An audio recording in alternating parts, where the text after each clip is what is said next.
Chandrababu Delhi tour పై MP Kesineni Nani hot comments చేశారు.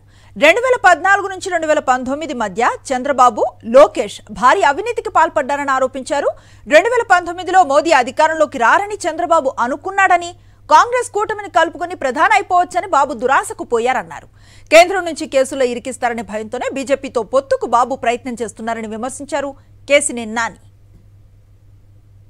2014 నుంచి 19 వరకు ఏంటంటే ఆయన కొడుకు కలిసి చాలా భారీ అవినీతికి పాల్పడ్డారు, అనేక రకాలుగా కూడా.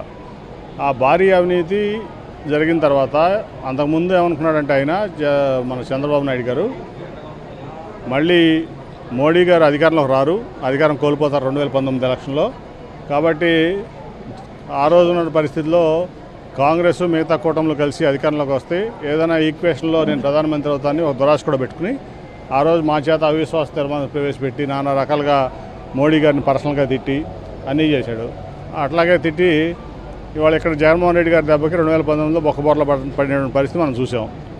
ఆ తర్వాత మీకు ఏదైతే ఆయన బొక్కబోర్ల పడి ఓడిపోయాడో ఆ రోజు నుంచి నెక్స్ట్ రోజు నుంచి ఆయనకు భయం పడుతుంది. ఎందుకంటే ఈయన చేసిన అవినీతి అంతా ఇంత కాదు. ఈ రాష్ట్రంలో భారీ అవినీతికి పాల్పడ్డాడు ఆయన కానీ ఆయన కొడుకు పనికిరాని లోకేష్ కానీ.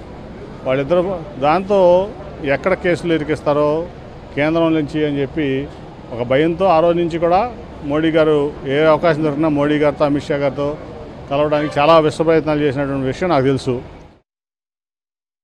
అవినీతి చేసినటువంటి పరిస్థితుల్లో ఇవాళ వాళ్ళు ఎక్కడన్నా ఇబ్బంది పెడతారేమో అనే భయంతో ఒకటి, అట్లాగే ఏదో రకంగా మోడీ గారు పంచినా బీజేపీ పంచిన చేరాలని ఇవాళ ఆ రోజుకి ఈ రోజుకి పరిస్థితి ఏం మార్పు వచ్చిందో నాకు తెలియదు. కానీ 2018లో ఆయన ఎన్డీఏ నుంచి బయటకు వచ్చిన రోజుకి వాళ్ళకి పరిస్థితి ఒకటే. ఇవాళ ఏమన్నా స్పెషల్ కేటగిరీ స్టేటస్ ఇస్తానని హామీ ఇచ్చారా ఈయనకి మోడీ గారు కానీ, అమిత్ షా గారు కానీ, బీజేపీ కానీ? అట్లాగే రైల్వే జోను ఇస్తానని హామీ ఇచ్చారా? అట్లాగే స్టీల్ ప్లాంట్ ప్రైవేటైజేషన్ ఆపుతానని హామీ ఇచ్చారా? లేకపోతే నువ్వు చెప్పిన అభివృద్ధికి ఏమైనా డబ్బులు ఇస్తానన్నారా? ఇవన్నీ కూడా చాలా ప్రశ్నలకు ఆయన దగ్గర సమాధానం లేదు. కేవలం నాకు అర్థమైంది ఏంటంటే ఈ అవినీతి భాగవతాలు బయట పెడతారు, ఎక్కడో చోట ఇబ్బంది పడి జైలు పాలవలసి వస్తుంది కొడుకుతాను అని చెప్పి ఒక భయంతో ఇవాళ ఈ రాష్ట్రాన్ని, రాష్ట్ర ప్రజల్ని, ముఖ్యంగా తెలుగుదేశం పార్టీని తీసుకెళ్ళి మోడీ గారి కాళ్ళ కింద, బీజేపీ కాళ్ళ కింద ఇవాళ అయితే అక్కడ పెడతారు. నాకు తెలిసి 24 ఎలక్షన్ల తర్వాత టీడీపీ మూతపడుతుంది. చంద్రబాబు నాయుడు ఇంకా కలే ఆయన ముఖ్యమంత్రి అవడం. ఆయన సొంత రాష్ట్రాన్ని తెలంగాణ వెళ్ళిపోతాడు ఆయన, ఎందుకంటే ఇక్కడ ఆయన సొంత ఇల్లు కూడా లేదు ఈ రాష్ట్రంలో.